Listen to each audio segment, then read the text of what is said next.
브리핑 있는 저녁 시간입니다. 이현아 기자와 함께 사건 사고 소식 살펴보겠습니다. 어서 오십시오. 안녕하십니까? 예. 오늘 첫 소식은 뭡니까? 네, 신동빈 롯데그룹 회장 관련 소식인데요. 예.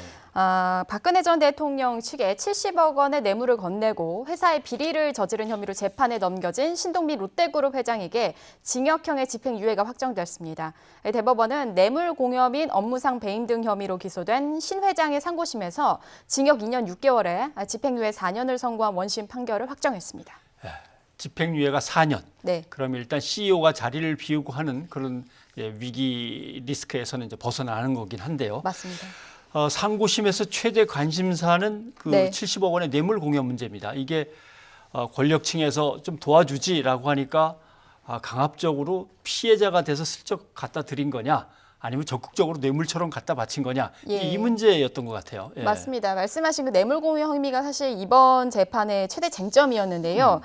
결론부터 말씀을 드리면 이 대법원은 신 회장이 박 전 대통령에게 제공한 70억 원의 K스포츠재단 지원에 대해서 강요죄 피해자가 아니라 뇌물 공여자로 판단을 했습니다. 이는 신 회장을 뇌물 공여자로 원심과 다르게 판단을 했지만 양형은 원심과 동일하게 유지됐다, 이렇게 볼 수 있는데요. 오늘 대법원은 이 부분에 대해서 이 최순실 씨에 대한 대법원 전원 합의체 판단을 제시하면서 이름 그대로 적용했음을 밝혔습니다. 네.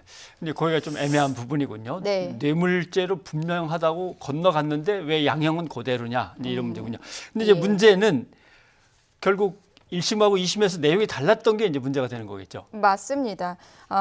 신 회장은 1심에서요, 징역 2년 6개월을 선고받고 법정 구속됐습니다. 하지만 2심에서는 뇌물 공여 혐의가 박 전 대통령 요구에 수동적으로 응했다, 이런 부분이 참작이 돼서요. 예. 집행유예 4년을 선고받고 풀려났었습니다. 검찰 조사에 밝혀진 신 회장의 뇌물 공여 혐의 시점이 2016년인데요. 그래픽 보면서 좀 설명을 드리면은 16년 3월에 신 회장이 안종범 전 청와대 경제수석과 박 전 대통령을 만났었고, 이후에 그 K스포츠재단에 70억 원을 지원을 하게 됐습니다.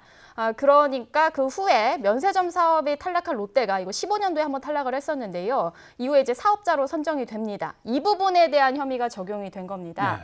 관련해서 이제 1심 재판부는 추가로 당시 뭐라고 얘기를 했냐면, 대통령의 요구가 있었다는 이유만으로 피고인을 선처한다면 어떤 기업이든 실력을 갖추려 하기보다 뇌물을 건네고 싶은 유혹에서 쉽게 벗어나지 못할 것이다, 이렇게 설명을 했었습니다.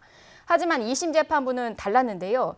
신 회장에게 유죄를 선고했지만 대통령의 지원 요구에 수동적으로 응한 피해자로 판단을 했습니다. 사실 이 판결로 신 회장은 집행유예로 감형이 돼서 지난해 10월 구속 234일 만에 석방이 되기도 했었죠. 네. 그런데 그 경영 비리와 관련해서는 신격호 총괄 회장도 같이 네. 재판에 넘겨졌었거든요. 이건 결과가 어떻게 나왔습니까? 네, 그 업무상 횡령과 배임 혐의로 신동빈 회장과 함께 기소된 그 신격호 총괄 회장도 오늘 확정 판결이 나왔는데요. 바로 징역 3년과 벌금 30억 원을 받았습니다. 이에 따라서 이제 건강상 이유로 불구속 재판을 받았던 신격호 총괄 회장에 대해서도 조만간 형이 집행될 예정입니다. 네,